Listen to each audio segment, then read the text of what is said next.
வணக்கங்க. Oxygen Yoga and Wellness Chandrasekhar பேசுறேன். இன்னைக்கு உங்களுக்கு நான் ஒரு அழகான எதிரிய, உங்களுக்குள்ள இருக்கக்கூடிய எதிரிய அறிமுகப்படுத்த போறேன். அந்த எதிரி யாரு அப்படின்னு பாத்தீங்கன்னா, நம்மள ஒரு வேலையும் ஃபோக்கஸா செய்ய விட மாட்டான். யார் எது கூப்பிட்டாலும் உடனே அங்க போய் நேரத்தை விரயம் பண்ணிட்டு இருப்பான். தேவையில்லாத விஷயங்கள்ல தன்னை செலுத்தி நம்மளுடைய வெற்றியை தள்ளி போட்டுக்கிட்டே இருக்கக்கூடியவன், நம்மளோட ஆரோக்கியத்தை கெடுக்கக்கூடியவன், நம்ம குடும்பத்துல நிறைய பிரச்சனையை ஏற்படுத்தக்கூடியவன், நண்பர்கள் மத்தியில நிறைய பகைமை உணர்வை ஏற்படுத்தக்கூடியவன், இந்த உலகத்தோட ஒட்டி வாழ அனுமதிக்காத ஒருத்தன்.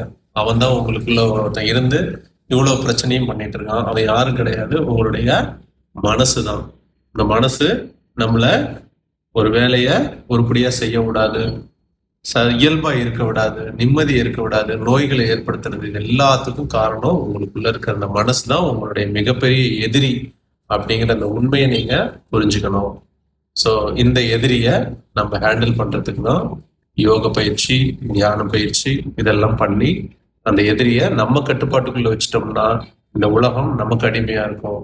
இல்லை அப்படின்னா இந்த எதிரிக்கு கட்டுப்பட்டு நடக்கும்போது நாம இந்த உலகத்துக்கு அடிமையா மாறிடுவோம். இதுதான் த ட்ரூத் ஆஃப் லைஃப்.